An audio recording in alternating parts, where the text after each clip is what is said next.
Pourquoi est-ce que 95% des traders débutants achètent au pire moment et vendent au pire moment? Parce qu'ils regardent le prix, mais ils ne regardent pas la direction.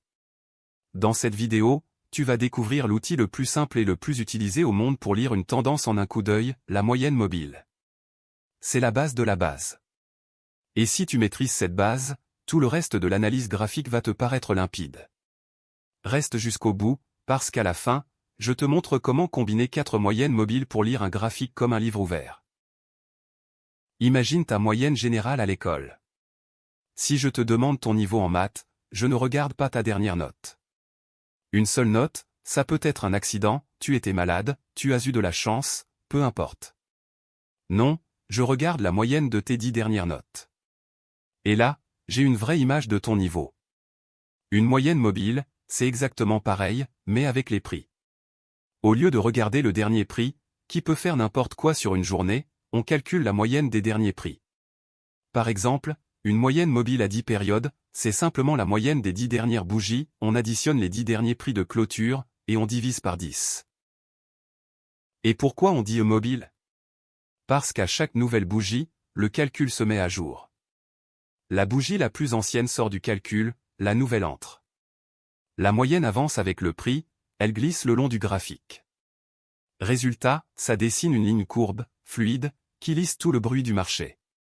Retiens cette image, le prix, c'est un chien fou qui court dans tous les sens. La moyenne mobile, c'est son maître qui marche tranquillement derrière. Le chien s'agite, mais c'est le maître qui donne la vraie direction de la balade. Et c'est exactement ça que tu veux savoir quand tu analyses un graphique, la direction, pas le bruit. Maintenant, la question que tout le monde se pose, on prend la moyenne de combien de bougies?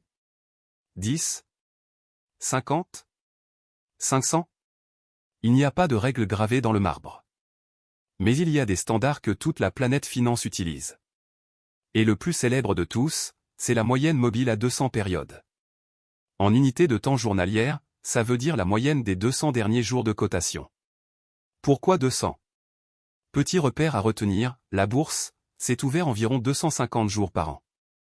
On enlève les week-ends, on enlève les jours fériés, il reste à peu près 250 séances. Donc 200 jours, c'est grosso modo une année de bourse, un poil moins.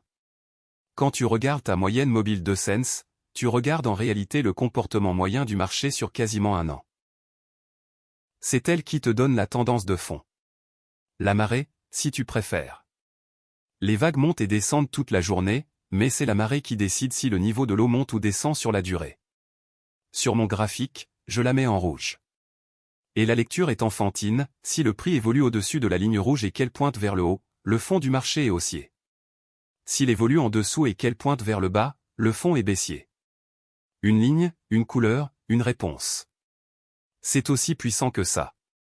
La moyenne mobile de Sense, c'est le premier filtre que tout trader sérieux applique avant d'analyser quoi que ce soit d'autre. Ok pour la tendance annuelle. Mais entre nous, il se passe plein de choses en un an. Un marché peut être haussier sur l'année et traverser 3 mois compliqués au milieu. Pour zoomer un cran plus près, on utilise une période plus courte, la moyenne mobile à 50 jours. 50 jours de bourse, ça représente environ 2 mois et demi de cotation. C'est 4 fois plus réactif que la de Sense. Elle, je la trace en vert pour bien la distinguer de la rouge. Honnêtement, les couleurs, tu mets ce que tu veux, l'important, c'est de toujours savoir laquelle est laquelle d'un seul regard. Et là, première chose magique que tu vas remarquer par simple construction mathématique, comme la 50 réagit plus vite que la de Sense, le prix passe régulièrement au-dessus, puis en dessous de cette ligne verte. Et ces passages ne sont pas des détails. C'est une information brute, quand le prix vit au-dessus de sa moyenne 50, les acheteurs dominent le moyen terme. Quand il vit en dessous, ce sont les vendeurs.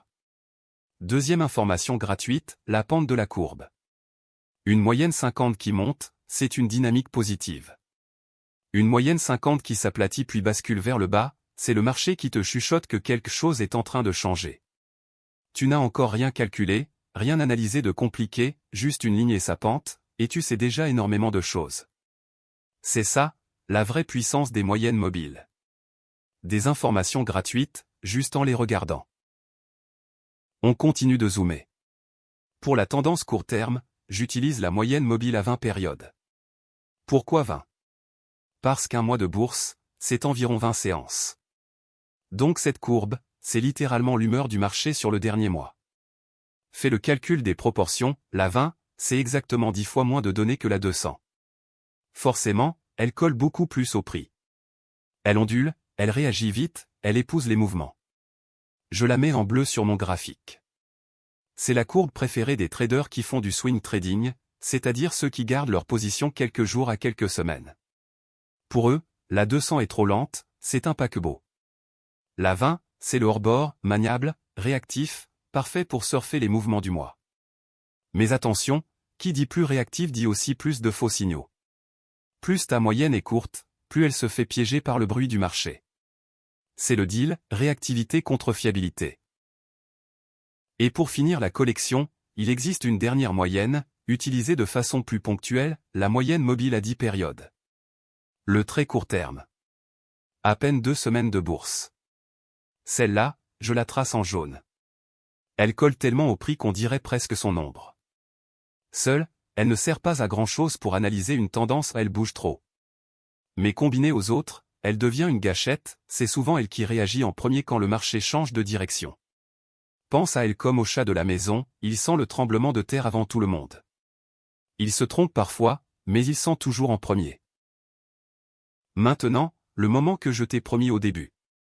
On affiche les 4 en même temps, la 2 cents en rouge, la 50 en vert, la 20 en bleu, la 10 en jaune. 4 horizons de temps sur un seul écran, l'année, le trimestre, le mois, la semaine. Et là, ton graphique se met à parler. Quand les 4 courbes sont bien rangées dans l'ordre, la 10 au-dessus, puis la 20, puis la 50, puis la 200 tout en bas et qu'elles montent tout ensemble, le court terme, le moyen terme et le long terme racontent la même histoire haussière. Le marché est aligné, comme les wagons d'un train qui partent tous dans la même direction. Quand c'est l'inverse, toutes orientées vers le bas, tendance baissière alignée. Et quand tout est emmêlé, que les courbes se croisent dans tous les sens comme un plat de spaghettis. C'est une information aussi, le marché n'a pas de direction claire, il hésite, il consolide. Et souvent, la meilleure décision dans ce cas-là, c'est de ne rien faire. Ne pas trader, c'est aussi une position. Juste avec 4 lignes de couleur, tu sais en 3 secondes si le marché monte, descend, ou hésite. Récapitulons. Une moyenne mobile, c'est la moyenne des derniers prix, qui se recalcule à chaque bougie. La 200 te donne la marée, la tendance de fond sur un an. La 50, le moyen terme. La 20, le mois. La 10, la réaction immédiate. Et superposée, elle transforme un graphique illisible en histoire claire. Les moyennes mobiles, c'est l'outil de base de l'analyse graphique. Tout ce qu'on va voir ensemble dans les prochaines vidéos, les croisements, les supports dynamiques, les signaux d'entrée reposent sur ce que tu viens d'apprendre aujourd'hui. Alors si tu veux comprendre les mécanismes des marchés étape par étape, sans jargon et sans blabla, abonne-toi maintenant, parce que la prochaine vidéo va exactement là où celle-ci s'arrête. Et dis-moi en commentaire, laquelle de ces 4 moyennes tu utilises déjà? On se retrouve très vite. Ciao.